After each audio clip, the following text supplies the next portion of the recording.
Get that, Miss? Ho, ho, ho! Merry Christmas!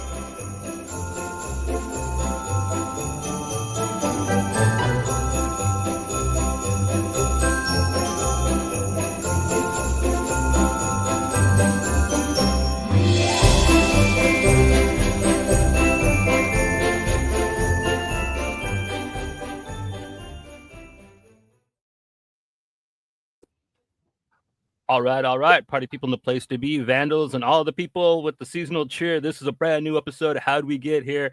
I think this is the first one we've done like this with this show, right? I think the last time we did comic book specials was we were still Pink Buzz, right, Joey? We talked about Lucifer and the Sin City one, and I forget which one you picked. I don't know, man. We've done like 200. We're almost at what 255. We're at 255 episodes. So, man, I don't know. I have no idea. I know we've done the Naughty or Nice. This is going to be our 4th year doing it, and we've done one. I think last year was our first one with the rebranding. But we did movies last year for Christmas. We did some movies. I'm gonna go. I'm scrolling through right now to check.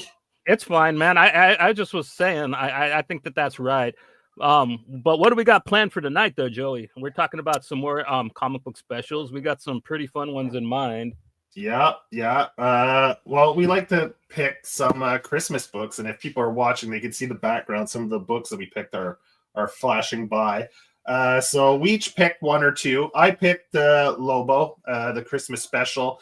Chase picked X-Men 143, the Katie Pride Uncanny X-Men semi-Christmas issue. And kind of more of a Hanukkah special, in my opinion. Yeah. Even though it does say Merry Christmas, X-Men. Yeah. And then he also picked Starman number 27. That's the story with Jack Knight, right? Jack is his name? Yeah. Jack Knight, Starman. I picked that one. Then, Johnny, you picked a book that I read last year around the holidays, Gotham Central Soft Targets. That's the 3-issue arc with the Joker in it. And you also, at the last minute, threw in a newer release from DC called DC's The Batman Smells and Robin Laid an Egg. The famous, the song made famous by The Simpsons, I believe. That's Bart Simpson was singing that on The Simpsons. Made popular, but like it was around long before that. My dad taught me that when the first Batman movie came out. I think like a little bit before The Simpsons even ran. So like, really? I thought that was originated on The Simpsons. So no, like they say, like they made that up. I think back in the '60s or maybe even before. I don't know. But okay, I always thought that too. And I just lied to my son then because he's been my 10-year-old's been into Simpsons and he's been watching it from the beginning and he just watched that episode. And I lied right to his face. The original Christmas special, right? Is when that was like literally like the first. Yeah, that was the first one. Yeah. That show. I listened to an 80s podcast and they were talking about Christmas episodes, and The Simpsons was one of the ones on it. And they said it's so weird for a show to have their premiere be a Christmas special because usually, a show has to become popular before they can actually put money into producing a Christmas special, right? They were already popular. They were on the Tracy Ullman show. Yeah, the Tracy Ullman. Well, that's where it started. Yeah.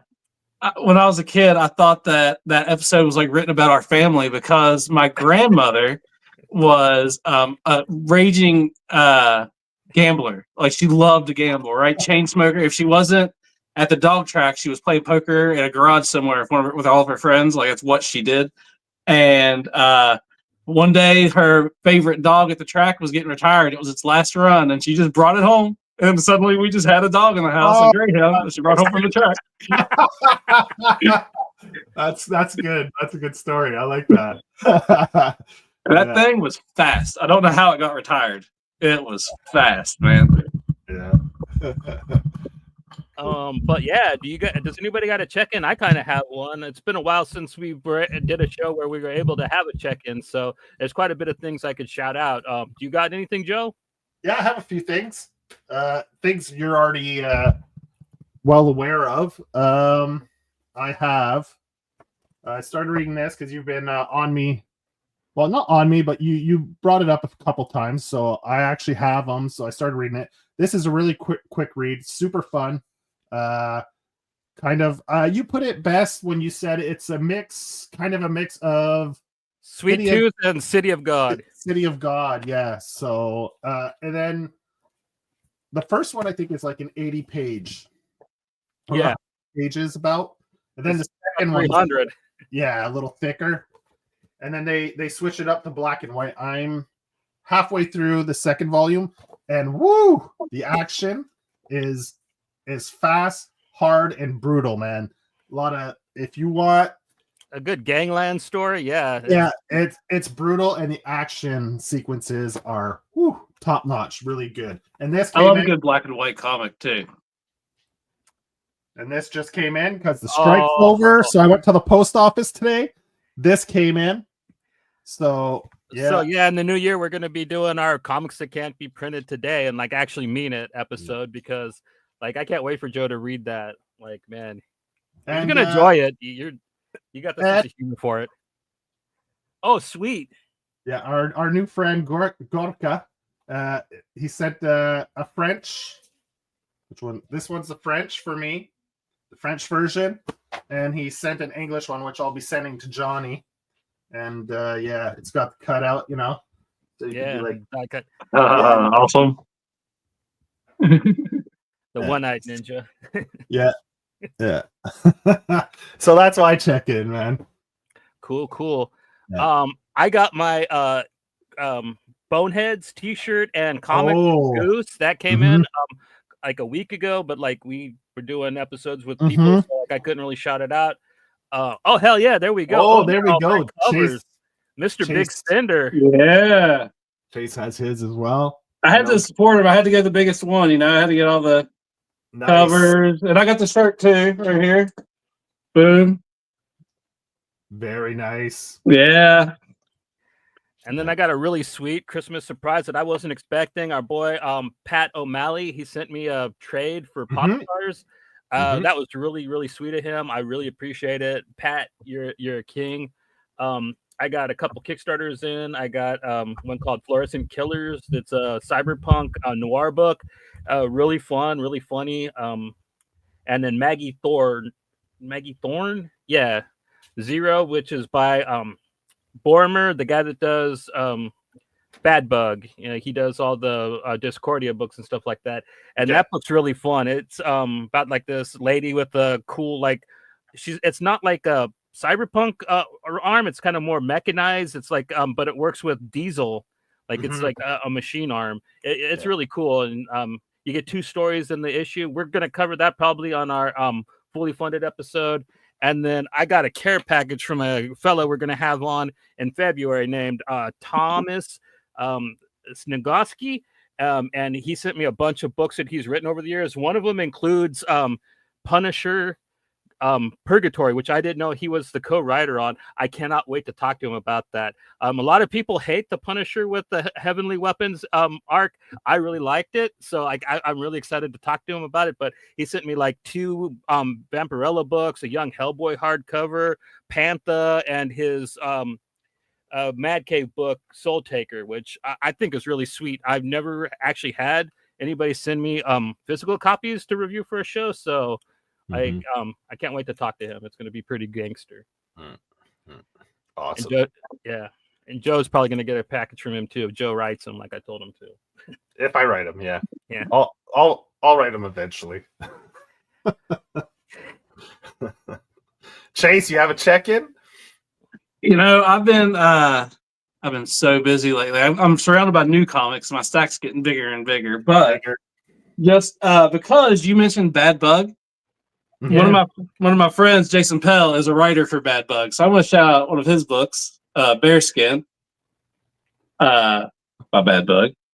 Yeah, it's pretty good. It's an offshoot from his other stories, Pinpricks, which he has a couple stories of that he started off as just kind of like individual books of Pell's like just random 1-page stories, and from those 1-page stories he's had, this is like a kind of like full of different stories from here, just longer than one page. And this is a whole story made out of just one of the one-page stories. It's all really good.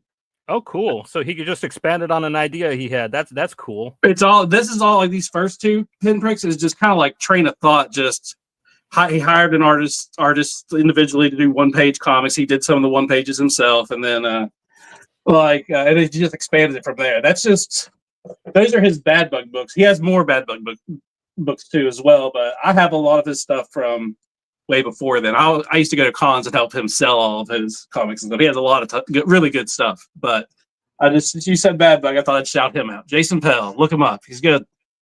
Yeah, Nice. I have the hardcover for that bear one. Bearskin? Yeah, I'm looking for it on the shelf, and I can't. I want to pull it off, but anyway, you showed it, so people know. His very, very first story ever, which I had a part of. I'm in like parts of here I mentioned and stuff, is Zombie Highway. It came out like I want to say like a month before like the new Dawn of the Dead came out. So like it really caught that zombie craze there. Cool. Yeah, and it did pretty good at cons and stuff. And this is the collection of all of his series that had it. And then he has a new series coming out in Bad Bug that is kind of like a anthology, and it has a Zombie Highway story in it. So it's like the first time Zombie Highway characters are getting written in like 20 years. So that's pretty cool for people who read it or care, but I'm pretty excited about it. that is. And that's on Kickstarter right now. So I just backed that on Kickstarter. Cool. What's it called? Is it called Zombie Highway, or does the Kickstarter have The another Kickstarter name? has a different name, and it's under Zombie Highway. And I can't think about what it is, but if you go to Kickstarter, type in Jason Pell, it'll pop right up. Okay, cool. Well, you guys want to get into it? Yeah. Yeah. Okay, since it's newest. Well, actually, just before we go, okay. I'm really interested in what Chase is wearing. I want to Oh. put close up on him. I want to. What are these digs you're wearing, man? This is just the dress code. I have a suit that's like the pants, a tie, and a coat Is it that like light up. A It's like Christmas tree. Oh, ornaments. okay, got you. Yeah, You see yeah. it lights up and such. Oh shit, it does light up. Oh man, that's Underneath it, I'm sporting my Freaked shirt. I don't know if anybody's watched the movie Freaked okay. Yeah, from the yeah. 90s. It's awesome. Okay, nice.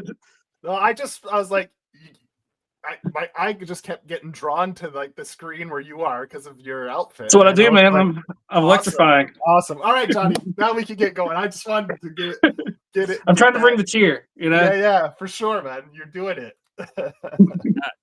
Since it's the newest, we figured we'd start off with the new anthology Christmas thing that they put out. DC's Batman Smells Robin Laid an Egg. It's about 80 pages. It's pretty good little anthology book full of a bunch of shorts. And I actually not knowing very many of the creators involved in this was very pleasantly surprised with it. They're all really fun, really good little stories, man.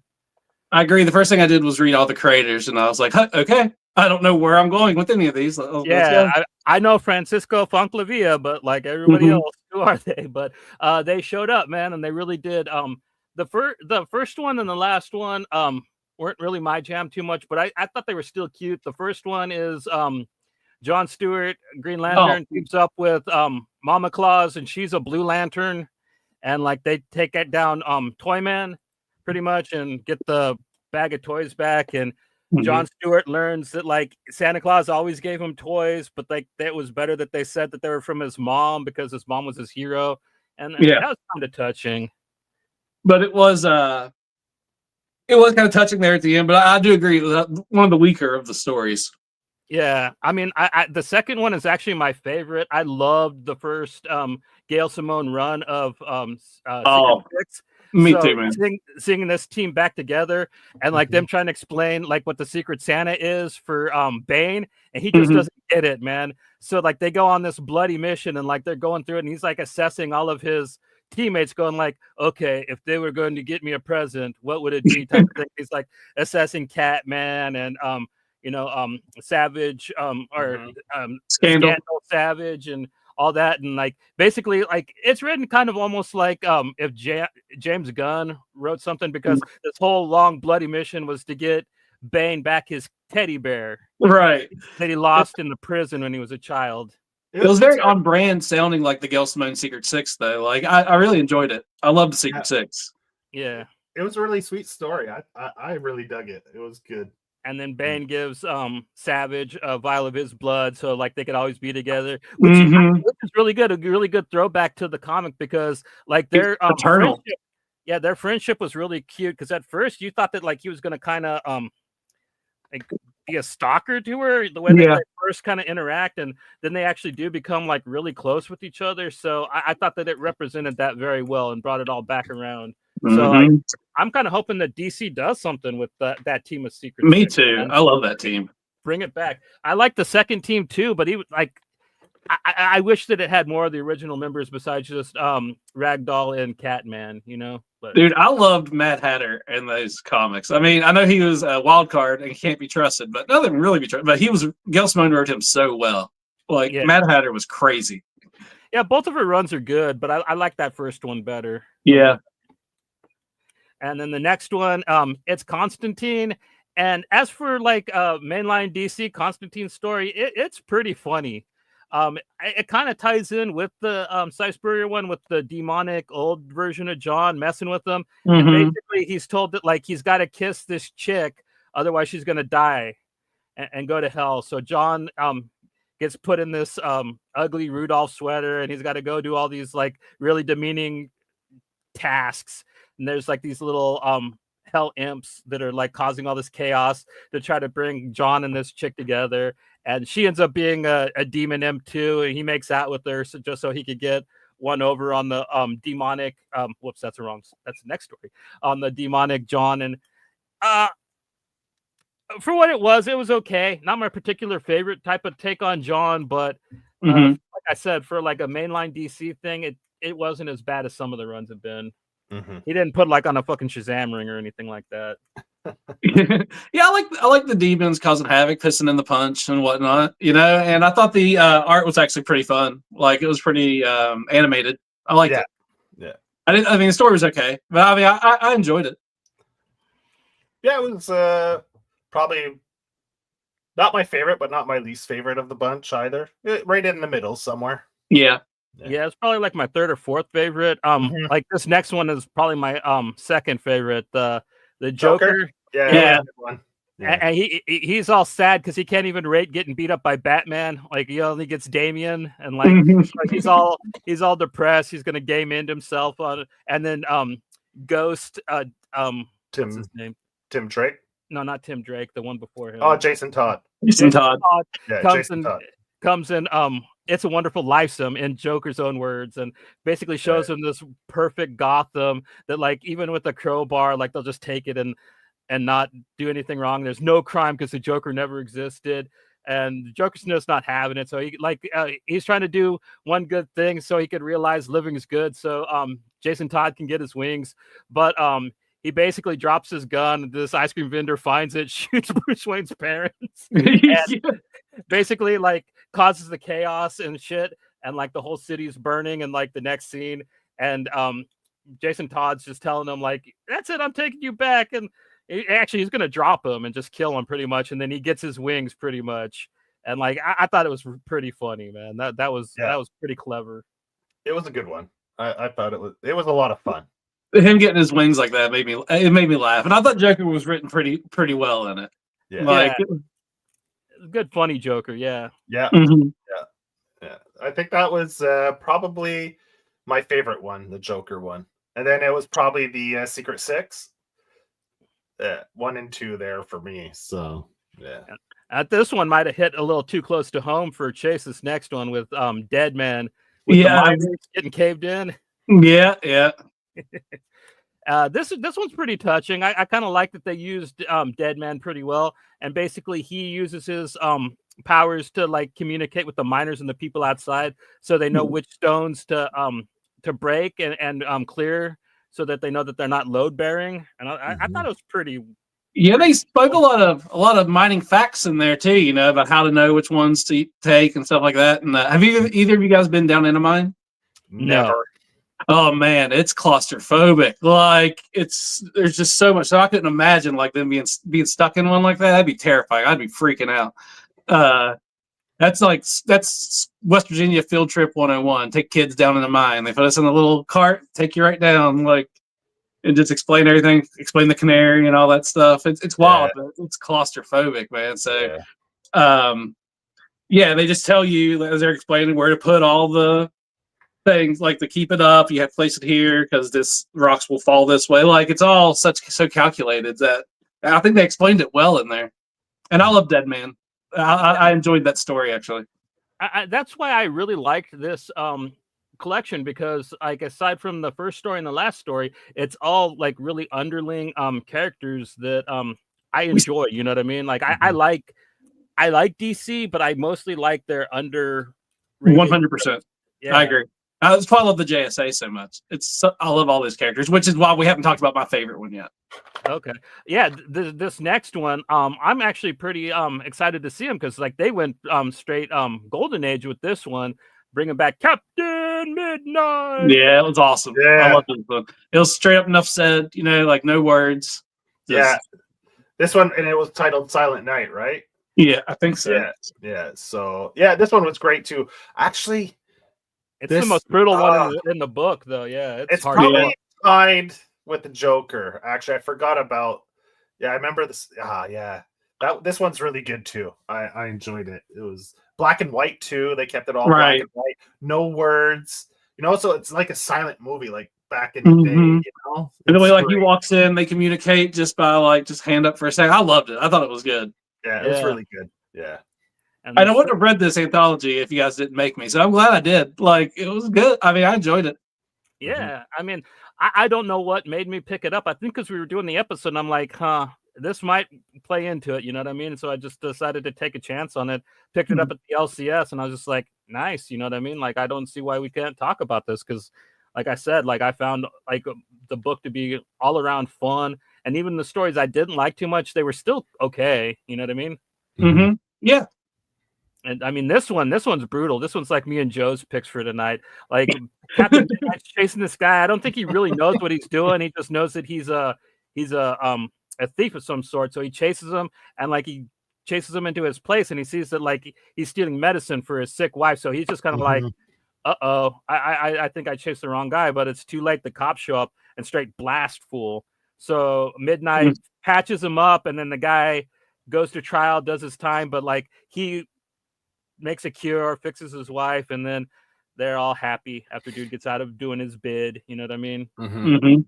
And it's perfect noir. You know what I mean? Like they even kind of went with the strong suits of the genre. You know what I mean? They played with the tropes, and I really liked it. It's a little out of place with the rest of the stories, but at the same time, like I'm really happy that it's in this anthology. It might be the crowning piece in it, but like it might not be my favorite, but it's definitely the best looking and probably the most striking in it. You know what I mean? And it's not far from my favorite either. So yeah, it's right up there, top 3 for sure out of all the stories. There's maybe 8 stories total?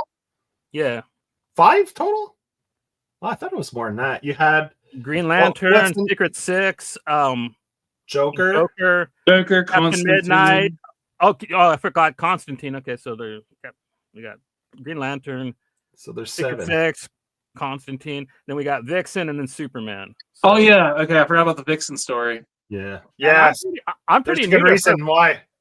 This is a character I'd like to see in live action because she's hot. But yeah, she was in Legends. Oh well, and she was in fact hot. Something that I would like to watch. Then. Legends is good, man. It's like out of all those CW shows, it's the one that's like every episode. It lasted like 4 seasons, and every episode, it's like, well, we're going to get canceled next week, so we might as well do whatever we want. Like it's just bonkers compared to the rest of the CW shows. Yeah. It's really good. I liked it.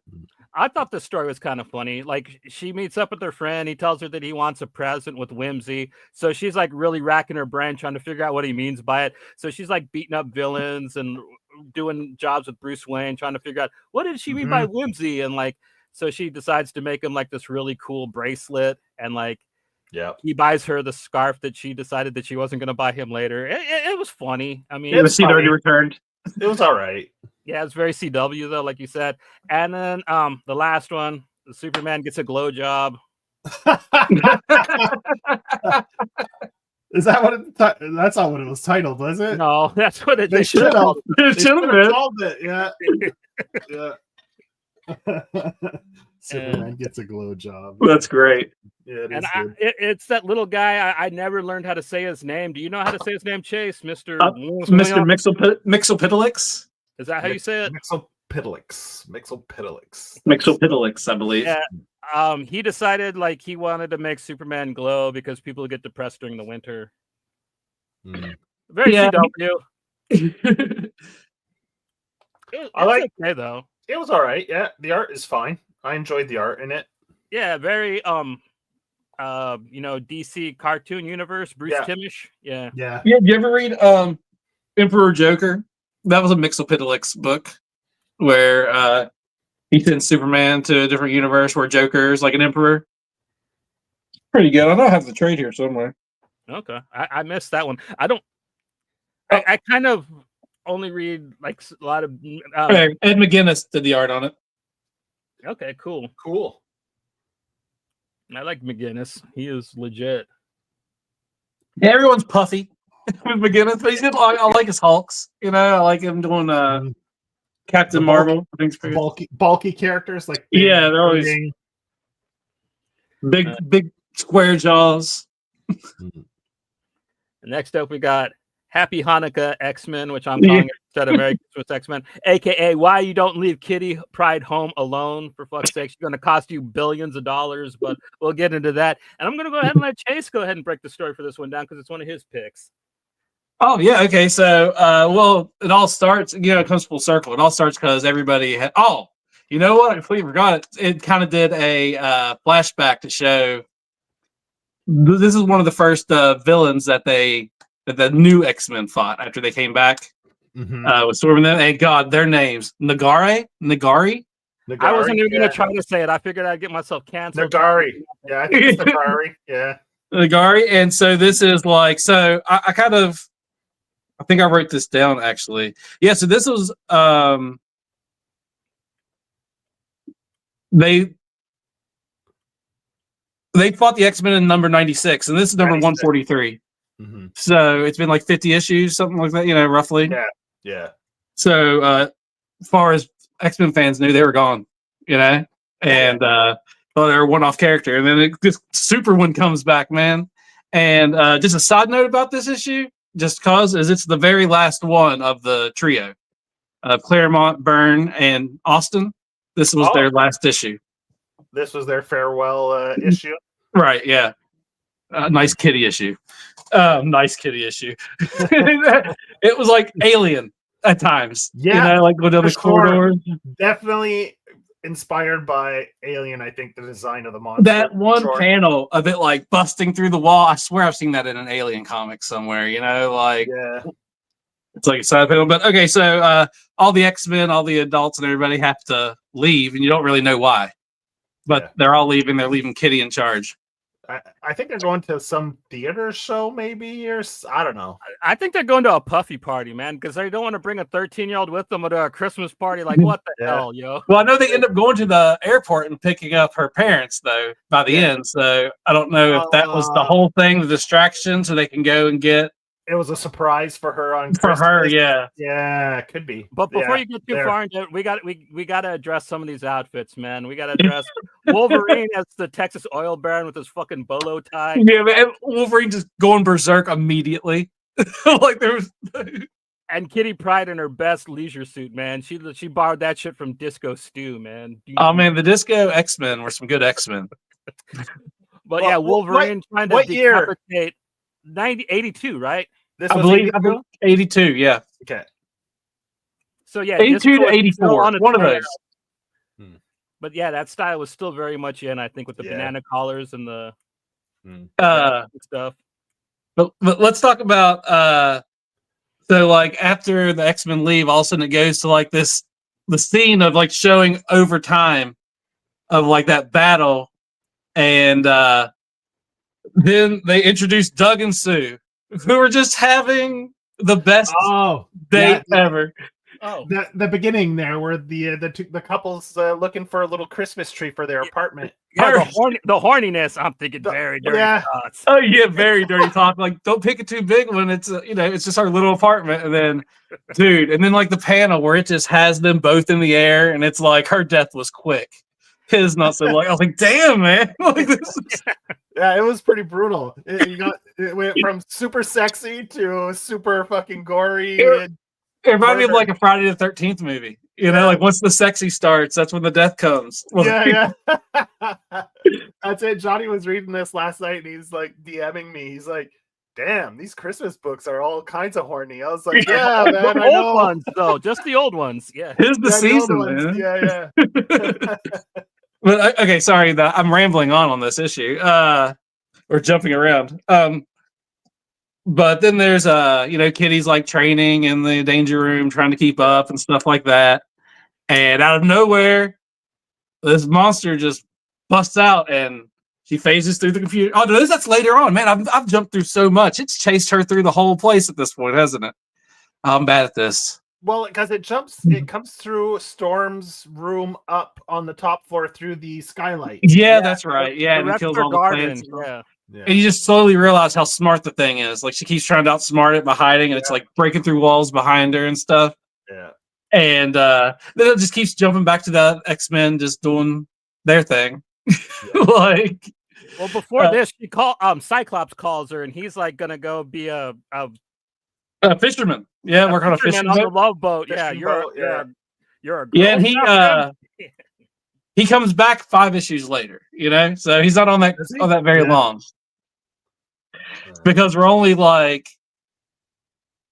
5 issues, so that's 14 issues away from Madeline Pryor being introduced. Like, we're not far away from that. So he'll be back soon. So this is just a couple issues, or this is like only 5 issues after he left. The Cyclops no more. Yeah. Mm-hmm. And then he comes back next issue or the issue after that from this one. That's what it is. Sorry, I'm getting it all. Yeah, but I mean, they never stick it out long. Yeah, no, those type of things. It's like, but 6 months isn't bad. It's better than a lot. Like, I mean, when Superman died, how long did that last? Did he even make it 6 months before they brought him back? I don't think so. No, it was like, wasn't there like a teaser by the end of the issue or the next show that maybe he is still alive or something? They did like it for 3 a while. months. They had the four Supermen, and they played that off for. It seemed like a long time. I guess that's true. When that happened. No, but I meant like, that was almost immediately, right? They kept right, going yeah. Superman and stuff. Yeah, I was like, they should have just given the whole series like a 3-month hiatus. Like, no new Superman or anything. Then come back where, there was a sighting, Mm-hmm. and then introduce these I know they're in the business of selling comics and trying to make money, and Superman's a big, they're one of their big guns, but having 4 different series with 4 different Supermen for all the kids to keep up with. Yeah, Mm-hmm. yeah. I mean, I still remember those 4 covers though. Everyone like the photo, and they looked awesome. Yeah. I mean, everyone was talking about it, made the newspapers and everything. So yeah, Cyborg Superman turned out to be a pretty good villain. Ultimately, the rest of them, I mean, Steel's pretty awesome. I was a Steel fan, but the one guy, Eradicator, he named himself after a Kids in the Hall sketch. Man, what the hell? Eradicator.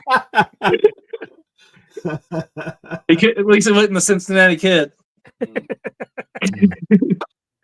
But Eradicator, I thought, was pretty awesome looking. That costume design. I know we're getting off track here, but I thought Eradicator looked pretty awesome. I don't know, the Oakley sunglasses. Hey, the 90s, man. Yeah. But okay, so we're at this point, like at some point, Cyclops calls, and so Kitty's like fighting for her life. She's putting up a hell of a fight. Yeah. And no matter, even if she phases through it, it still like she just feels agony. Yeah. Yeah, she was phased and got her in the shoulder, and she still felt it. Yeah. Said she couldn't like move her arm anymore. Yeah, she goes numb and she's slightly disoriented as well. Yeah, so that thing's powerful. No, we already knew it's powerful. It's already destroyed half of the mansion at this point. Like, it's gone through so many walls. The panel work is so good. I love the art in these old X-Men comics and stuff. Yeah. Like John Byrne was fantastic on the X-Men. mhm. Like Him and Austin work so well together. You know, because Austin did the cover, and it looks just like Byrne's work in the interior. I okay, think. so Austin does the cover. Okay. Mhm. Yeah. And they didn't wreck the mansion like this back in the day, right? I mean, like nowadays they blow it up every couple. Right? issues, Yeah, this but, was like it was hitherto unknown at this point, like the mansion getting decked out like this. So this I think month- maybe the Juggernaut had messed it up pretty bad before this, but yeah, this is not. Yeah, I'm sure Xavier was is pissed. like low key pissed. Like, Yeah, Yeah. like this is going on your record, Kitty. Yeah, because they mess up the Danger Room pretty good. And that's got to be expensive, dude. But Yeah. like to go back into that, so like she tries to hide in the Danger Room to set up a trap because she thinks that the Danger Room could at least knock out this monster. And she ends up phasing through it, which we know destroys all electricity. So it shorts out the Danger Room, and then she's got to try to fight it in a active Danger Room. And it's just with a hell all of a fight. with all the regulations off too. So like it could be Mhm. killer. It's like deadly for everything. But yeah, Yeah. So she runs to the Blackbird, which Yeah, is she the callback phases. to the where's the callback to the initial page where she's learning about all the Oh, yeah. ins and outs of the Blackbird, the jet. Yeah, I wrote in here that the story completely sets up everything that happens Yeah. throughout this. Like at the beginning, it's all set up when Yeah. Xavier's drilling her about how to take care of the Blackbird, start the Blackbird, and all that. You And could Angel build missions that they all know yeah, this. like I could build it from scratch. He's like, you should be able to after we're done and all that shit. you Yeah, think he made to rebuild it because we're talking about like a couple $1 billion plane, man. At least. yeah. And she It's, uses the Blackbird as the ultimate weapon. And it explains combustion well. You know, like that's just Claremont, like giving explanation where it doesn't need to be given. But he explains combustion well. Go back one, Johnny. I love that panel with the close up of the eye with the tear. Like, Mhm. this is a last ditch effort, right? If this doesn't work, she's fucked. And that That's little tear storytelling. with the close up, yeah, that's great. It just it shows the stakes, right? It just frames it perfectly. I can say reading this when I was younger, like I loved Kitty Pryde growing up because she was kind of like your insert of Into the X-Men. You know, when she came in, you're learning how, and she survives all this, and Xavier ends up bumping her down to the New Mutants anyway, and that pisses her off, and you feel it too. You're like, what the hell, man? Like, Was she the first teen introduced? Let's think. I think so. Yeah, because after her, then they did the treated Jubilee like her, gave her to Logan, like took her under his wing like he did. Yeah. She's Sprite at this point, so Sprite. She goes through a lot of names, but Kitty Pryde's Sprite at this point. They call her Sprite and Kitty, whichever. But Kitten as well. Which is kind of creepy in my yeah, opinion. it did give off little yeah, I thought so too. And he's like, "Hey, kitten," I was like, "Come on, that didn't age well." Down, Kurt. I know you're a horny little elf, but damn. I was like, "That didn't age well. That didn't age well at all." Yeah. I don't think the age gap between her and Colossus age pretty well either. She's like 13, I think, in this.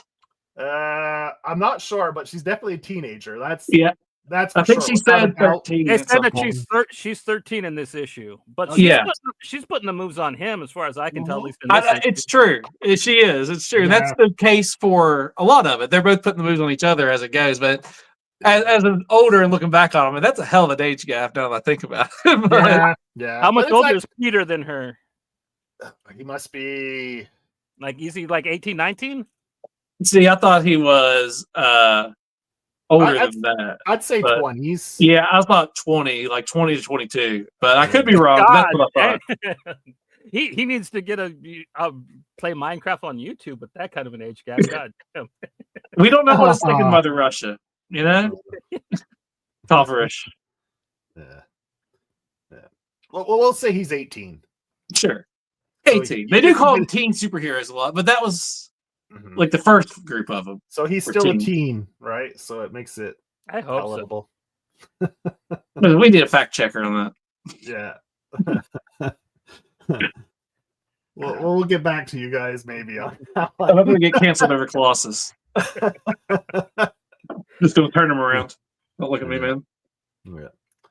So Katie takes out the big bad with the burners, and then Yeah, they're like, everyone shows up.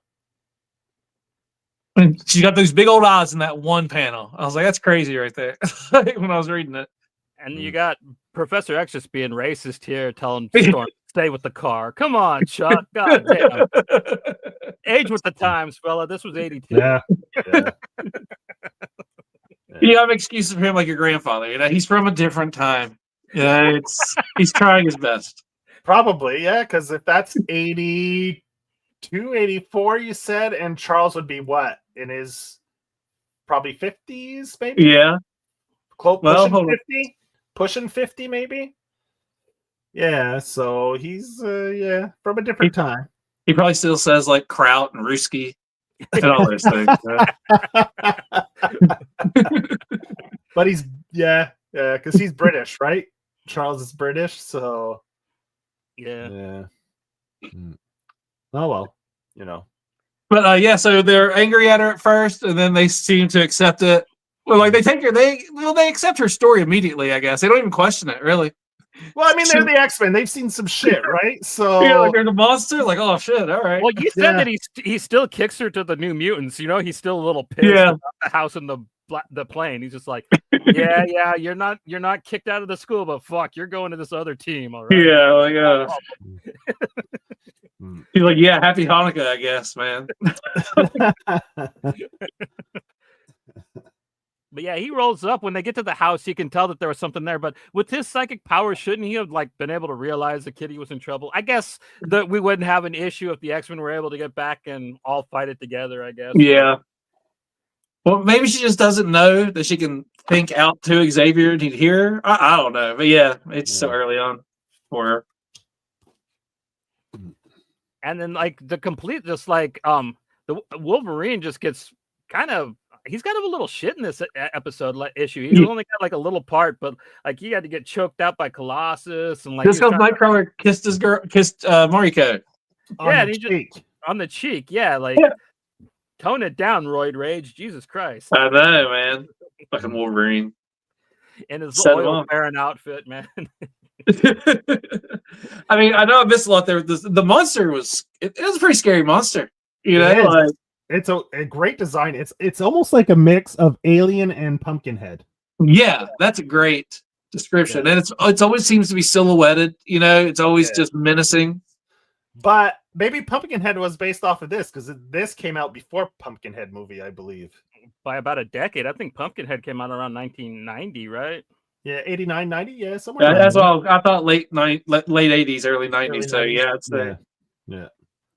So yeah, that was a sleepover when as a kid, you know. Yeah. And also, like it's a elder god too. So like they kind of were going into the Lovecraft mythos with with the alien creature that I'm not going to try to say its name. Hold on, right now. Nagari. I vote Nagari. Nagari. I vote Nagari as well. Ancient rulers of this dimension is what I wrote. They were the previous rulers of this dimension until they got fought back. The first fight with Storm was pretty gangster, man. Like, it was. I guess Charles Xavier just likes having, like the women in the group do all the hard fighting. You know what I mean? Because she was just out there doing it by herself. And like, where were the rest of the X-Men? I don't know. Like, such a good question. Maybe he was mad at her because she left the car. I don't know. I think Byrne draws the best Storm. I agree, and I believe that in this issue is when Storm is powerless too. I believe. Okay, is that why she stayed with the car? Okay, she wasn't. All right. There's a reason for his racism. Yeah, because Life Death is. Well, my phone with my catalog and everything I have is there, but Life Death is soon after this too. So I'm pretty sure she's powerless at this point. Yeah. Okay. All right. Next up, we got my pick, which is issue 15 of Gotham Central. I'm gonna actually kind of code over the whole soft part story arc though, because you need some context for this. But pretty much, Joker. Well, you don't know it's Joker at first. Somebody kills the mayor and then the city council member at a school. So and what's cool about this arc, before I get like really into the story, is if you've never read Gotham Central, it's a really good procedural, but you got a bunch of different team ups of cops. You got partners and stuff, and usually you get like one maybe 4 cops an arc, but this one it's got like all the teams working together because it's such a huge crisis because of what's going on. And basically they were fighting with the mayor over overtime and stuff, and like he was gonna like cut it because he thought like cops were just lying to get extra pay. And he gets smoked by the Joker, and pretty much everybody's in terror. Nobody's leaving the house because the Joker sets up 8 cameras, and he's kind of got a clock ticking saying someone is going to get sniped there next. And but that turns out to be a big ruse, and the clock starts ticking back up. And they show that there's a reporter that nobody likes. It's been kidnapped, and she's being hung upside down with a bomb, pretty much. Then Joker turns himself in, and it's all part of his master plan. And that's where we start off with issue 15. And you got Joker in the box, you know what I mean? And they're trying to figure out what he's up to. And they basically, at this point, just kind of want to find out where the reporter is, because everything's still locked down. But then the new commissioner and the captain, they got to go talk to the mayor, and he basically tells them that they got to open up the city and let everybody go shopping and shit again. You know what I mean? Tell everybody it's all clear because the Joker got turned in. So that kind of precipitates, a tougher crackdown on them looking for the business where the bomb could possibly be. Meanwhile, Batman shows up, and he basically tells the new commissioner, the Joker's got you right where you want him, man. Like, what's different now than there was yesterday? All the stores are open. So at pretty much at that same point, one of the detective teams figures it out themselves too. So they go to start looking at the toy stores because they figure like that's the most common place the Joker would look. Meanwhile, like they're still trying to figure out where the Joker has her hid. So like one of the detectives goes in, actually the one that's the mobster's kid, right? He goes in and he's just beating the hell out of the Joker, trying to get him to tell where the reporter's at. And he while he's not looking, man, the Joker just gets the better of him and smashes him, breaks his neck with a phone book and shit. It's pretty brutal. And then the Joker gets loose, and like he shoots up the whole fucking squad room, man. And basically the little secretary whose job it is to turn on the bat light, who's got the hots for Batman, she's like all by herself, and she thinks she's about to get smoked by the Joker, which she almost did get smoked by the Joker, but Batman saved her in the first issue of the arc. And she gets saved by the captain. She comes in at the last moment and smokes the Joker, shoots him like 4 times in the chest, but he's like, that trick, it never works. So the 2 detectives go to the toy store. They find where the reporter is, but the bomb's like got no time to wait for the bomb squad. So the guy that's got the hots for this one, but she's banging the other detective that like this guy doesn't like very much. He decides that he's going to save her. So like she gets out and like she helps all the people from the store evacuate when the bomb goes off, pretty much. And like that guy gets hurt, and but Batman saves the reporter. And pretty much this kind of like shows that Batman doesn't really care about the cops, or at least that's the way it looks in this story arc. And Batman doesn't really show up again in this series, so like that's kind of how it sits, pretty much. That Batman kind of just uses the cops as like his fucking disposable toys, kind of, to do his dirty work. And I kind of really like Rucka and Brubaker for taking that stance with this story, because and that's why this book is so strong, in my opinion, man. I really loved Gotham Central. I thought that it's one of the strongest books. And if HBO Max ever wants to really impress me, they need to adapt this shit into a live action. They tried with that whack-ass Gotham show. It didn't really match, and then it turned into the baby Batman in a gimp suit Chronicles, and yeah. But like I would love a Gotham Central, and like this would make one hell of a finale, this story arc. But yeah, basically the cops all get shot up or hurt. The Joker, he pretty much survives. He's fine. He's just laughing in the hospital about all the chaos that he caused, and that he's just going to go back to Arkham. And that's kind of where Christmas ends for Gotham and the valiant cops of the GCPD. And Chase, have you read this book before? Have you read Gotham Central? I had read some issues of Gotham Central before, random story arcs. I had never read this story arc, but always loved it because I thought that they really caught the tone of a police like crime procedural like so well, and the art fits Oh it yeah, Michael so Lard. well, man. It's so good. The panel work is so like it's just it hits on every cylinder. I think for like this type of story, like it's really really good. And they do a fantastic job of how they incorporate Batman's rogues into the stories, where it's more about that. Like Batman, like Johnny says, he always makes like not always, but occasionally makes an appearance, more like telling the cops stand down. You don't know what you're dealing with. And then the cops are like, "Fuck Batman, he's an asshole," you know. Like, I told Johnny earlier that I kept reading on. Like the next ones, I think was a Mad Hatter story. It was pretty good. Yeah. Like, yeah, it's a strong series. It is a strong series. I read it for the first time. I had the omnibus on my shelf for quite some time, and I actually hit it up and started reading it last year, just a little bit before Christmas. And I actually hit the Joker story right between Christmas and New Year's. Like, I had some downtime, like from the family and everything. So I was like, I was laying in bed and I was reading it, and I hit the Joker story, and it's like all because the Joker story takes place between Christmas and New Year's, I think. No, just right before Christmas, pretty much. It says 2 days before Christmas. 2 days before. So yeah, so it's almost right around the same time. Like time-wise, I was reading it almost at the exact same time as it's happening in the story. So I was like, oh wow. So it just made it a little more special. You know, I was actually reading it during the holidays, and it wasn't even on purpose. It just happened to happen. So it was a nice little coincidence, and it made me enjoy that story a lot more. And like I was telling Joe, man, my favorite Christmas movies aren't really. I'll watch like It's a Wonderful Life and stuff, but my favorite movies are stuff like that take place during Christmas, but like aren't really Christmas movies. Right.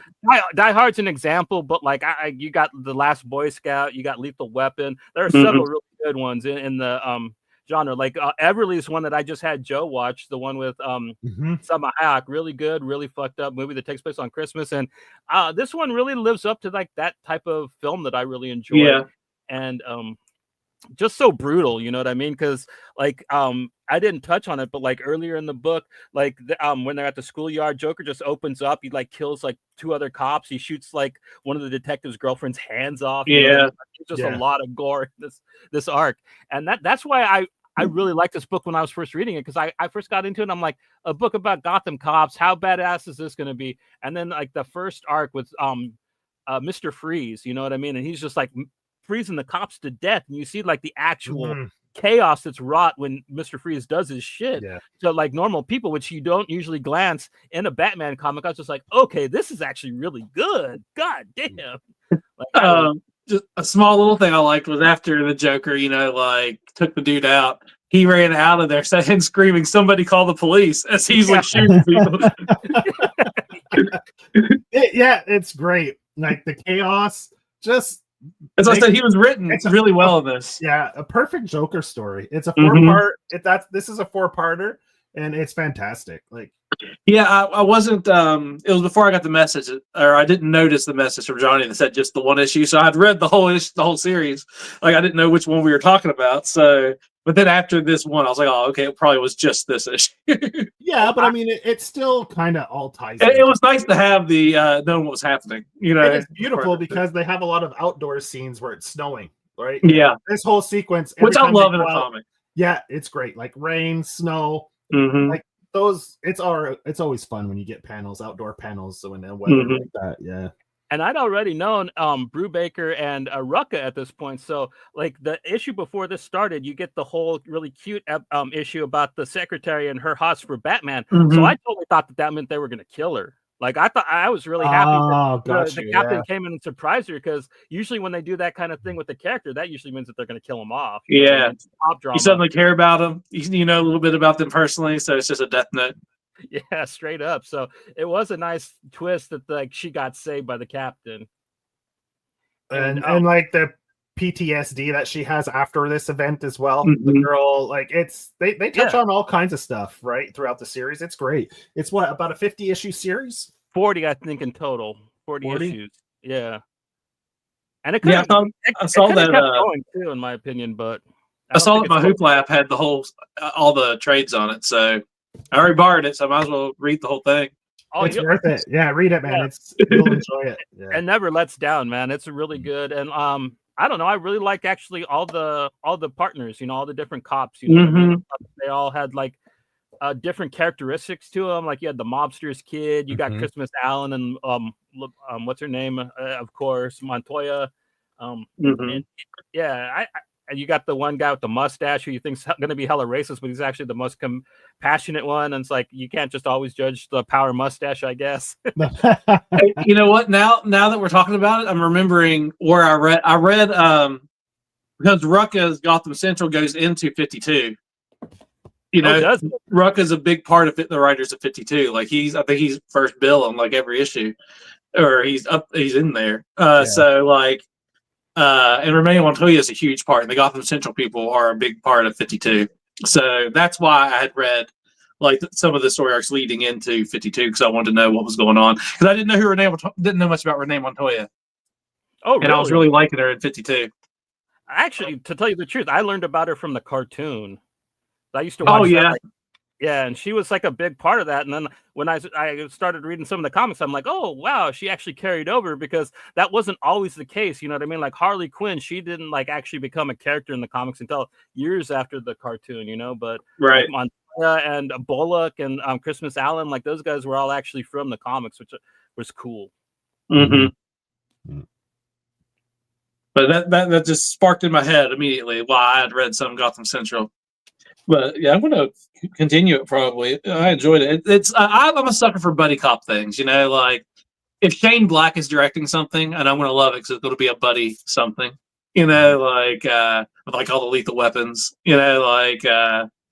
or that's why I loved in the 2000s, DC had the Green Lantern Corps. You just had the different cop sector partners, going out and doing their things. It was so interesting. And, so I like comics that have like a buddy cop element. Top 10. Top 10's another great example. Oh, that's my favorite Alan Moore book ever, dude. Like I love Top 10. I got them all sitting right here beside me. Do you have the 49ers, man? Hell yeah, man. I got that's my hardcover. favorite one. Yeah. I don't think it ever came out. I don't think it ever came out in a paperback. I think did it? I got it at a Wizard Con the moment it came out. Like it came out while I was there. And I got it. That's probably I love Top 10, best man. art too, man. I love Top 10. I love the Jeff Smacks series. Like the four instances. I got I don't know if you can see it, except for that he wants to bang his sister, but yeah, that's just. But that's the only other. That's the only other big blue person in the universe. Right, and it's just the one thing to look past in the series. But right here is Xander Cannon did this is a I can't think of the word. He drew this for me at a convention. Commission? Yeah. Xander Cannon did a Smacks commission, and the singing sword is singing Dancing Queen, like the lyrics that are going up. Yeah. Well, I mean, Toy Box was pretty interested in them, you know what I mean? But she's not blue. I don't. But whatever, it was a really funny thing. But I was just kind of like, what is with that ending, Alan Moore? Damn. I know. I liked all the stuff in the background of it. It was just full of like random Easter eggs and homages to things. It was like all the dead cherubs on the dinner table and stuff. Yeah, it was pretty gruesome. Some of the stuff from the fantasy world. Yeah, I like that the dwarves were playing like people in a mall instead of Dungeons and Dragons. It was like malls and shops or something. Yeah. But I love Top 10 series. It's one of my favorite series. One of my favorite issues of all time is Top 10 number 8. I love it. It's so good. It's the one where the giant teleports in between the interstate sections and is dying. Yeah. It's such a good issue, man. I love that issue. The Cat Master one is one of my favorites too. And that whole last arc though, man, like tell us how you really feel about DC Comics, Alan Moore. Damn. I like the that panel of the exterminator in the mom's house is one of my favorite opening title pages of a comic. It's so funny, man. Yeah. Like with Galactopus and like all the different mice and cats, like And fighting. all the cool background stuff that Gene Ha draws in the background of Neapolis, man. Like you just all the random all cartoon characters, and Yeah. and stuff, Popeye and stuff, just hanging out back there. It's so good. I've cool. always wanted to ask how much of that is Xander Cannon and how much of it's Alan Moore and how much of it's Gene Ha. Because I know Xander Cannon did all the layouts, the panel layouts, but I know Alan Moore's specific about what he wants in things. So I've always wondered how their dynamic went on making that, because they're all so talented. Yeah. That I'd like to know how it went. Okay, Joe, you ready for some sweaty biker space action for Christmas, man? Yeah. All right, Lobo. This was my pick. Lobo Paramilitary Christmas Special. All right, so if anyone's familiar with Lobo, you know this isn't going to be a your typical. I thought my pick was brutal, but actually the Lobo stuff is actually fun and silly. The wraparound story, I don't know how the fuck they got this past the censors, man. Like, oh my god. Yeah. Like, okay, so it starts off with a couple dreading. Well, he loses his job, everything. He's out of a job, so doesn't really have money to buy presents for their 10 kids. And like she's like, "You wanted 10 kids? I just wanted to get lucky." It's got that crude, fart dick joke stuff, typical 90s Lobo stuff, like very very immature humor, which I dig. I love it. I eat that shit up. So they're worried because their kids are gonna tear them a new one and probably kill them if they don't have a good Christmas with presents and everything. Then they get a knock at the door. There's this book. No. What were they gonna do to their kids before like their kids would find out they didn't have presents? He was going to go and shoot his children, dog. That's how the book starts. Well, it's either them or the kids, right? It's eat or be eaten. Like come on. It's survival of the fittest, right? So yeah, and they're sleeping, so it'd be an easy one for them. And they're sleeping. I'm just gonna jump in and say that the personal page is probably my least favorite panel work of it. It gets so much better once Lobo gets introduced and stuff. But that's what I was telling Joe too. I'm like, when I first started reading, I'm like, this is probably the worst art I've ever seen the Biz turn in. I was like, what was this timeline on this? But I think also you're supposed to feel like they're not good people. They're as ugly on the outside as they are on the inside. I think is probably what they're going for there, so yeah. So anyway, they get a knock at the door. There's a book and they're like, what is it? And they're like, should we open it?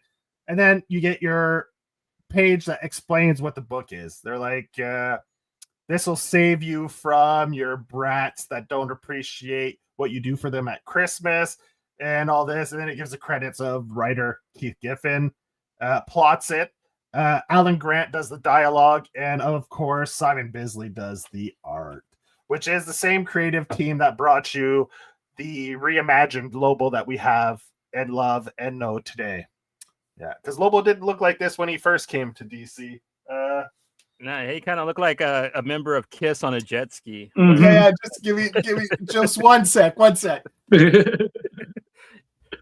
I remember when Joe first got this treasure of his, I was teasing him so bad about, like Gene Simmons on a jet ski, man. Yeah, that's it. This is his first appearance. Yeah. Right? This was Lobo when he first came to DC, right? I mean, he's got a metamorpho thing about him. Yeah, exactly. The same costume. Like, they're like, we'll just, I don't know if that was like, they were thinking of tying the two characters somehow together or something, but yeah, definitely similar colors and pattern in the costume as Metamorpho. So anyway, that's Lobo, what he used to look like, and then when he was introduced into the Legion of Superheroes, I think is when he got his little makeover. Yeah, they turned him into Jason Momoa. Yeah, made him the main man before Momoa even existed. Jason Momoa, I think, would be a perfect Lobo. Yeah, that's who I thought he was going to be when they said he was going to be in DC, and then suddenly he was Aquaman. My first thought was he was going to be Lobo. Yeah, well, from what James Gunn said, he's going to recast him. He is going to play Lobo now. Are you serious? Oh, really? Yeah, Momoa's going to stay in the DC EU. He's just going to be Lobo now, not Aquaman. Oh, that's awesome. Yeah, because he didn't play Aquaman like Aquaman. He played Aquaman like a goofier version of Lobo. He played Aquaman like Jason Momoa. Yeah, pretty much. Yeah. Yeah. Okay, so they pick up the book and they're like, okay, so then it breaks in. It tells a story. This Christmas story is a Lobo story, right? So Lobo shows up. So we get into the Christmas story. Lobo shows up with his dog. He has some dog that started following him, like a little bulldog. Shows up to a bar. There's someone in the back that wants to meet him because Lobo's a mercenary for hire, right? And who Did it is start it? off with the nursery rhyme, like the Christmas Carol? I can't remember. For some reason I'd be like, it was the night before Christmas. Like I thought there was like a thing. That's the credit page. It kind of. Oh, okay. Sorry. Yeah. And then it says, once upon a time, there was this really cool dude, and it's written like you see. It's written like with a big capital letter and stuff. Anyway, yeah, typical. So he shows up the back of the bar. So the person he's meeting for a job is none other than the Easter Bunny. So all these holiday creatures have pulled together to hire Lobo to kill off the biggest gun of the holiday seasons, Santa Claus. Because he's too prominent. He's taken up. They can't compete for the kids' love, man. Santa's just taking all the love for himself. They got to kill him off. And Lobo's the main man. So he's like, you can pay. Consider him fucking mincemeat. Chris, like, I don't want to do this anyway. Chris the Crusher Kringle is what they call him too, which I thought was funny. Yeah. So he takes the job, right? So he goes up to the North Pole, starts scouting it out, sees a few elves, takes them out, gets inside, and he's walking around. He's like, "Hey, I thought I'd have to like maul through a bunch of people." Then all of a sudden, you get that shot where they all show up, click, click, click, click, click, click, with the pop right? guns. Yeah. Then I go to shoot them, and it's all like toy pop guns. Yeah. Just silly, stupid, like silliness. Mm-hmm. And Lobo's like, all right, now it's time to get the frag on, like then he breaks out the big guns and starts just page after page of just gory death. I loved it. It all looks so good, man. Yeah, I mean, it's just the body count. Yeah. The body count is just I think he kills all the elves, yeah. He's like singing, and he's like, "Over to you, mutt," and then the dog just starts singing while eating, like it's eating the people. Yeah. It's so now he takes care of Santa's helper elves. One other thing, I like that he's known as the naughtiest one. Yes. It's the naughtiest one when they're the naughtiest one has come. Yeah, that's good. There's like little jokes, like just little jokes that are just great, right? It's perfect for like a holiday Christmas, like the naughtiest. Oh yeah, it's perfect. Yeah, it's kind of like Bad Santa, right? Type of humor, like kind of on par with that, with a lot more violence, though. Mm-hmm. If Trauma made Bad Santa, pretty much. Yeah, exactly. So then he's going through the house and like criticizing good old what'd you call him? Chris the Crusher Kringle. He's criticizing Chris the Crusher Kringle's taste and decor. He's like, just for this decor, he deserves to get whacked just for his taste and decor. Shows up, Santa's sitting in his chair with a big stogie with Kong in the back, and Lobo's about to wax him, and Chris is like, "Hey, that's not very sportsmanlike, an unarmed man. You're gonna." So what? You're not man enough to take on old Chris Kringle hand to hand? So then Lobo's like, quit your smack talking. Let's get to it. So they each pick weapons and start fucking slicing and dicing each other, man. And he and Chris the Crusher just go to town on each other. A lot of blood. And in the end, obviously it's a Lobo comic. So Lobo's going to get the upper hand. Lobo takes out good old Saint Nick. Seasoned greasing fats. Yeah, fats. Yeah. No, I mean, Bisley, Lobo. I mean, no one does it better, right? So, here we get to my favorite part of the comic, man, the penguin. Yeah. Oh yeah, like they're like, oh, we're free from the tyranny of Santa Claus and stuff. So then the penguins are there. He takes a look at the naughty and nice list. He's like, what are we gonna do here?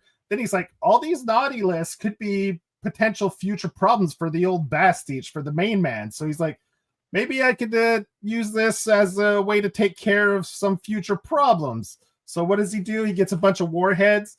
So instead of visiting all the nice boys and girls, with presents. He's visiting all the bad boys and girls with bombs. Yeah, he nukes them all.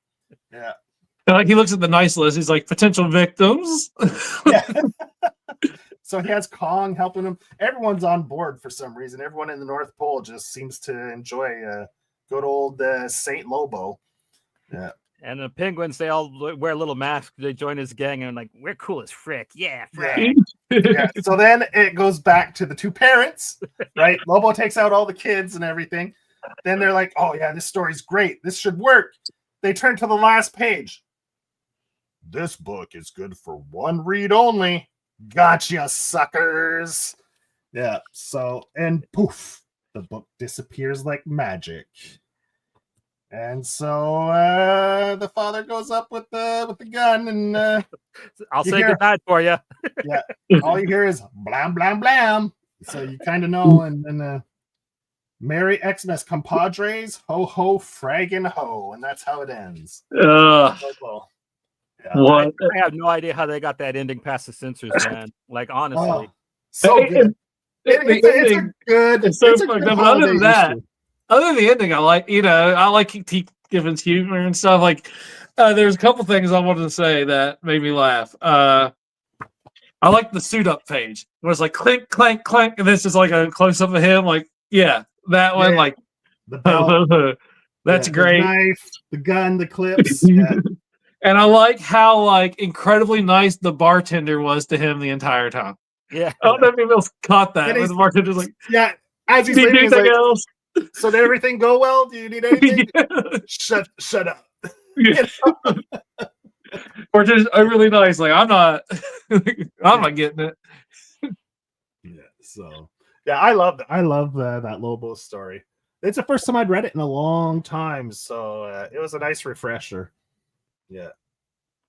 It's a good reminder of just the 90s stuff like that. Yeah. Like, see, this is all stuff Johnny just started reading comics a little bit after this. So he never read the first 4 miniseries of Lobo with Alan Grant. I never read Lobo before, period. Oh, okay. So since we've been doing the show, I made him.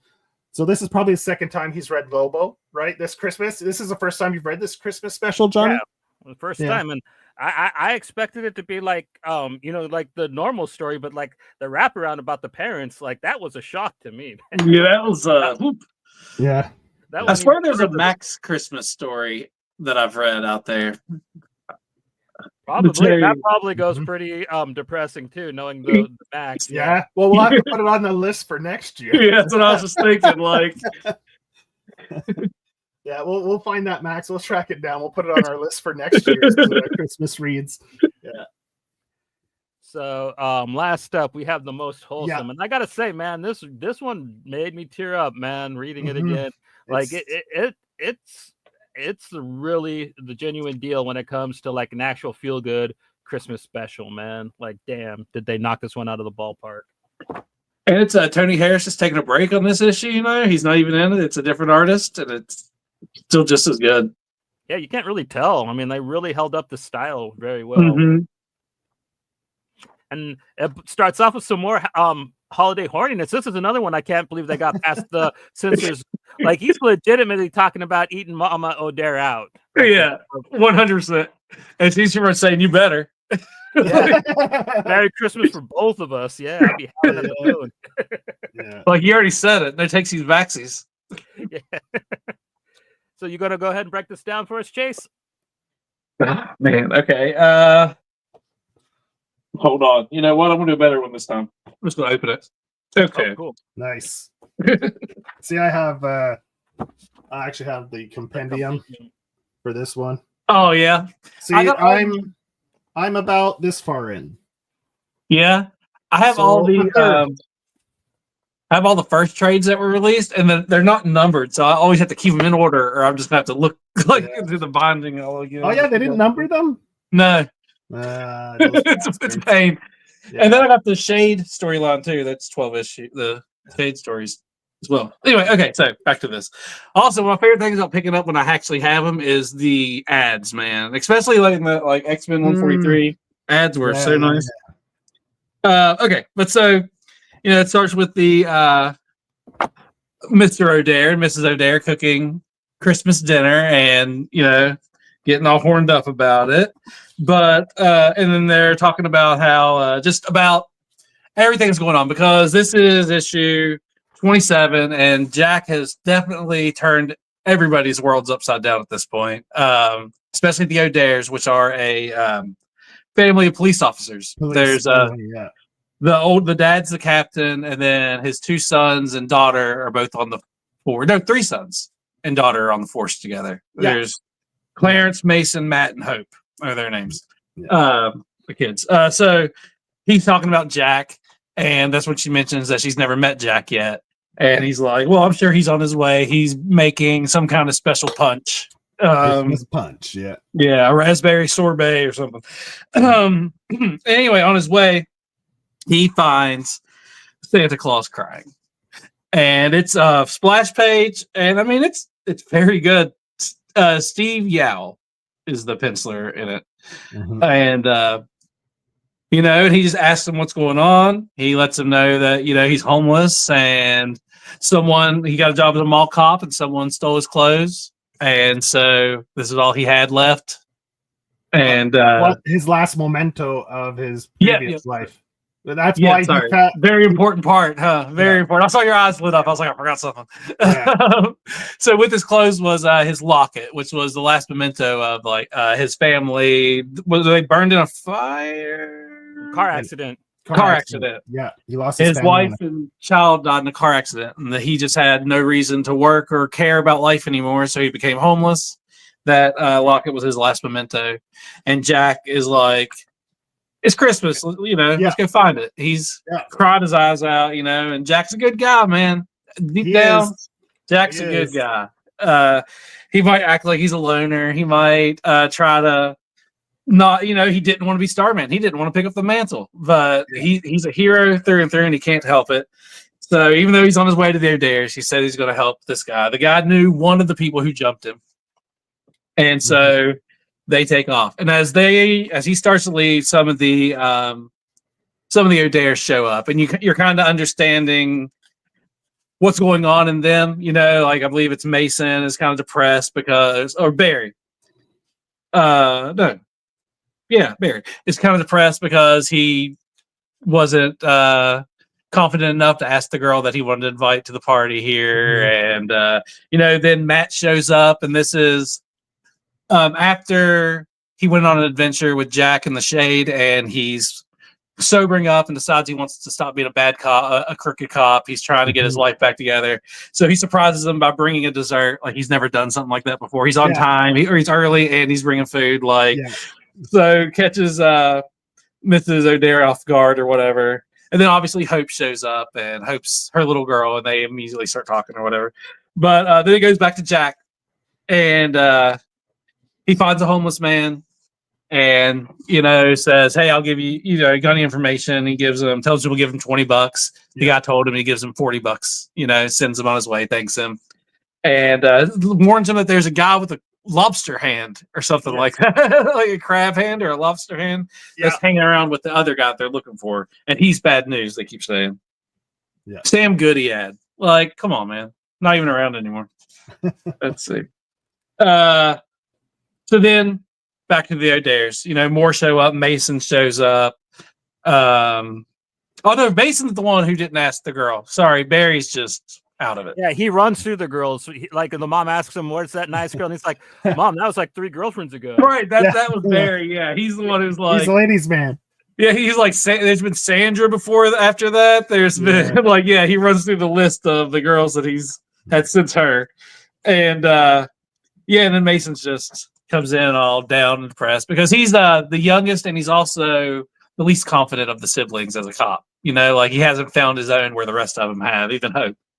She's the one girl, but she's possibly the strongest out of them, in terms of cop ability. Too extreme, man. Let's see here. But then, out of nowhere, Mr. Knight, Jack Knight's father, Ted, shows up. And who does Ted bring but Michael, the green alien, who's also a Starman in the 70s? Because the Starman series is all about the lineage of Starman. You get all of them. and he was a Starman. So they come and they bring their friend Charity, who just happens to be the girl that Mason wanted to invite, and he has the biggest smile on his face whenever he sees that she's there. So then everyone, starts cheering, and then that Charity comes up to talk to Mason because he still doesn't have the confidence to go to her. So she goes to him because she is into him as well. Let's see here. All right. So now Jack is finally caught up with the dude who robbed Santa Claus. One of the guys. And- Oh yeah, one of the guys. Yeah. The one that Tulk, the one that he knew, Yeah. And this Yeah. dude pretty much said that he didn't want to do it. He just couldn't not go along with it. The guy was, he was scared of him and stuff like that. And instead of roughing him up, or instead of arresting him, taking him to the cops, Jack instead, gives him $150, tells him about food for everyone around in the homeless camp. Yeah. And sends him along his way because he told him where to find the crab hand guy. He just needed the information. So Jack, for the second time, has found a homeless person and has given them money to help take care of their Christmas because, once again, good guy. And the whole time, the Santa's like, "Hey, buddy, like this is going on for a little too long. I get it. You've got somewhere to be." And he's like, "No, we're gonna do this." So then it jumps back to the house again, and who shows up but the Shade, one of my favorite characters of the entire series. And he gifts them a first edition signed Christmas Carol,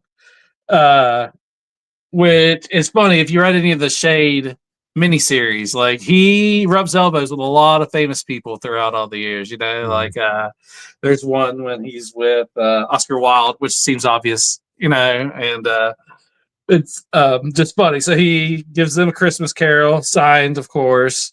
And at the end, he's like, "Yo, Matt, we'll hook up later." And he's like, "Yeah, buddy, see you later." So and that's cool because I don't want to give away the story, but the connection between Shade and Matt starts running deep. Like they become very close friends, and that's not the only O'Dare that Shade becomes close with. That, to tell you the truth. So then, of course, Jack finally catches up with the crab hand. Lobster hand, whatever, Whatever he is. Whatever. Yeah, it's weird because it almost looks like he's wearing spandex. Right, yeah. It's just I know, he doesn't have any formation in his face. It's Anyway, so Jack does what he does. The dude had came there to sell the locket and instead had murdered the pawnbroker. And so Jack takes him out pretty quick. But Santa, or he shot the pawnbroker, or they thought the pawnbroker had a heart attack, right? Yeah. And they save him. Yeah, you find out that Santa was a veteran in Korea. He was a medic, and talks Jack through how to do CPR, and they save the pawnbroker's life. Then, as they're leaving, Jack tells him that he got the locket for him, and he thanks him all that. And instead of letting him go alone, Jack, with his heart that he has, can't take it. First, he's like, "I'm out of money. I gave all my money." Money. Yeah. He's like, sorry, I don't have any more money to give you. I gave it all away doing this. And then I love this 3 panels right here. Yeah. As the Santa's walking away, he's like, "That's fine. You got my locket. That was more than I could ask for." The water's the tears are welling up, but they're not there. It's such a good just picture in the snow. I love it. It's just such a good panel. But and ding dong. Yeah, then they show up to O'Dare's house with Santa, and he knows, and Santa's just so Pete. Sorry, I keep calling him Santa. Pete. He's look at his hands. He's uncomfortable. He doesn't know, and Jack kind of gives him a little quick interlude about who he is, what they did, and the dad immediately comes to Pete's like, "Hey, I'm a veteran from Nam, Mason. He was in the Gulf. Like, come join us, man," and just brings him to the table. And Pete starts to cry. He's like, "No, Pete, no tears tonight." He's like, "Just tonight we're just smiles and laughter." And it's just really wholesome ending. It is. It was a great Christmas story. Yeah, man. It's what it's all about. It really snuck up on me too. Those 3 panels, man. That's when I choked up too, man. I was just like, you know what I mean? Just Yeah, because I forgot. I'm glad you're here, Joe, to keep in those little things that I keep forgetting. Yeah. But like, yeah, he Yeah. had told him he's out of money, so he's literally just letting him go. Like, especially because he gave all the rest of his money to the other one so they could feed right. the Can't give him right? $200 pretty much away. Yeah, I mean, first was 190. Yeah, it's. I mean, it's probably just the way they draw it when he shows up with Pete, just the genuine joy he has of offering someone a Christmas that they haven't had in so long because they've lost so much. Like, and just I dare say that it's better that this artist did it to Tony Harris, because Tony Harris has such a dark tone to his art that maybe he couldn't convey like the heartwarmingness that artist was able to do. Slightly softer, this guy. He Right, have the same like hard edge that Tony does. But Tony seems to play with shadows a bit more, like Starman's always heartwarming though, man. Like that's why I like it so much, man. It really hits on the same on the nerve that like a lot of DC books should, but kind of fall short of. I think that like Starman like lives up to being just like that good, clean, fun hero book that like you could pick up and just kind of enjoy. I guess it does get a little racy with some of the couplings that happen throughout the run of the book, but at the time I could see it being somewhat problematic, but nowadays it's par for the course. You know what I mean? It was a very, very trailblazing book for its time, but at the same time, I think that it just had this innate goodness to it. And like you said, like in the first arc, Jack was kind of a derp. He was never actually a jerk or anything like that, though. You know what I mean? He's always he just cared about his junk. He had that pawn shop, and he just liked knickknacks, and he seemed to, I'm pretty sure somewhere mentioned that he's like a big rockabilly person. He at least looks like one, he's kind of like what I wanted to be when I was younger, and I thought this guy's cool as shit, but there was, you said the problematic coupling. I was trying to, it gets dark at times in Starman, but there's always when you see Michael's backstory, he's like just tripping balls, doing drugs and discos in the 70s and stuff, and like it's crazy. Like it goes he goes to space after a while. He ends up going to Krypton. He time travels. Like Starman goes there, man. I love Starman. And he becomes a parent. Like in a way, this was the prototype Invincible. You know what I mean? In my opinion, I think that Kirkman completely ripped this book off. I have gone. My wife, who does not care at all about comic books, has sat and listened to me go on like a 40-minute rant about how the parallels between Jack Knight and Grayson and Invincible. Like, and how one's an actual likable character and the other one's not. I mean, to the fact that a specific devastating thing happened to both of them. They both get kids. Jack Knight ultimately leaves to raise his child alone, and they've never brought him back for it. They've let him do it, which is cool. That's true. I think they never did bring him back. No, in the latest JSA, the Jeff Johns one that's coming out like right now, or the one that just ended the 12-issue arc, they mentioned Jack in it, and they mentioned his son because his son gets the mist powers from his mom. So the son was a JSA member in the future, and he's a reformed villain. So they mention him, but you don't see him like Jack. But he is on one of the covers, which I have somewhere. I've got so many comics around me. Lemire's doing the new JSA, right? Or yes, and I just got the first one in. Oh, it's the first issue out? Okay. Yeah, I got number 2 is on its way here. I already got issue 1. I'm seeing if I can find that cover. Probably not. My comics are stacks upon stacks here. I'm surprised they never tried to do Starman in live action. I think like for a TV show, he would have been like a really good character to do, man. Dude, I completely agree. I think they should do like how you think they should do Gotham Central. I think they should do like an Opal Police, like with the O'Dares, because they're just so entertaining. But Jack, they did a Stargirl. It looked cool. The Star Rod looked pretty freaking cool. I think they could do it if they really want. first half a season of that, and I didn't mind it. I just kind of fell off with it. Yeah, I'm the same. I didn't mind it either. I love JSA characters, and the Hour Man was in there, and they were doing some cool stuff. But ultimately, it's just a CW show, and they're easy to fall out of. Like. Yeah. But there's some cool stuff, and I know that they had introduced Solomon Grundy whenever I'd stopped watching it. And Solomon Grundy is one of my favorite characters in Starman too. I got this right here, signed by James Robinson. It's the issue where he fights Solomon Grundy. I was probably got a wicked glare there. Sorry. Bit of it, yeah. But it's where like he fights Solomon Grundy, and you realize that it's good guy Grundy. That when he dies, a different personality takes over every time, and he's the only good Grundy in the mind, like Legion kind of. And he's like, I didn't want you to fight. You're hurting me, and so then there's good guy Grundy reforming and living with Ted Knight and Michael throughout a whole portion of the Starman series, and I love that. Yeah. Sorry, tangent. Sorry. No, it's cool. That's what the show's named for, man. How'd we get here? And that's actually like a clean, wholesome tangent. Like usually we get on some kind of dirty.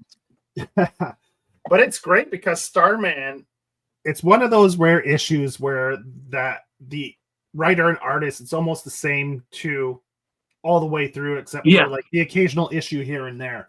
Right. Yeah, very much like Invincible as well. Yeah. I'm gonna write it. I'm gonna do a PowerPoint essay on the similarities. Oh, well, if you want, put it together. We'll do an episode where you can do the. I'm not trying to besmirch the man, but Robert Kirkman's done very few actual original storyline type comics, man. Yeah, well, I mean, the whole point of Invincible was to make fun of superhero, like to kind of poke fun at all the different tropes of superheroes, and it just got really big. But even for something that got big, it still got bigger 20 years later, which is wild, or 15 years later, which is pretty wild to think about. Because before I picked up Invincible, the only thing I knew Kirkman for was Battle Pope. That's the only reason I knew the name Robert Kirkman was because in middle school, if you were a cool comic book fan, you read Battle Pope. Yeah. Which is the stuff of his I liked. I kind of liked his Ennis type, disturbing stuff. I thought that was a little more fun than the stuff that he got ultimately famous for. I found a lot of his more popular works to be, I'm not going to say the word, boring. I saw that they announced a Battle Beast comic with him and Otley coming back. Oh, that's right. Like that's part of the Hasbro shit, right? Okay. Yeah. Toy Factory stuff. I gotcha. Yeah. They all that stuff's on his, right? Skybound. Yeah. G.I. Joe, Transformers. In Japan, the Battle Beasts are actually a spinoff of Transformers. They're a Takara thing. I forget what they were called over there, but before they brought them over to America and called them Battle Beasts, they were a spinoff of the actual Takara, whatever the Transformers were called when they were originally over there. Yeah. That's another stack of comics. I want to see if that Starman one's in here. Man, did you guys read Zatanna Bringing Down the House? It was good, man. I really enjoyed it. Is that the one that Tamaki wrote? Yes, I believe so. No, I was waiting for the trade for it, but I love Zatanna and I love Mariko. I did too, man. Look at this Tua Lote Zatanna cover, man. Nice. She's Tua Lote draws a woman I like, man. The covers of Barnstormers was so good. Yeah, that's the type that you could think that she could actually talk Constantine and Batman into a threesome. Yeah. They both been in there, so yeah. There it is. JSA cover with Jack Knight on the cover. Tony Harris did it. Nice. That's pretty cool. Yeah. I thought that was pretty awesome. That'd be cool. Somebody actually just did a book about the kid as Starman. Yeah. I would read that, if they taking actually on Starman's name, but also having the mist powers too. I mean, he can do some cool stuff, man. Especially if you get him he won't need the belt to fly because mist could fly already. So you just need the star rod. That'd be pretty sweet. I mean, I know that Jamie Robinson's still writing comics. Like that would be cool if they could get him back to do another run, kind of like Peter David style. Yeah. And I gotta hand it to Tony Harris. Not only does he do all the art through most of the series, he does all the covers as well. I know. And amazing, beautiful covers. His covers are so good, man. Like that.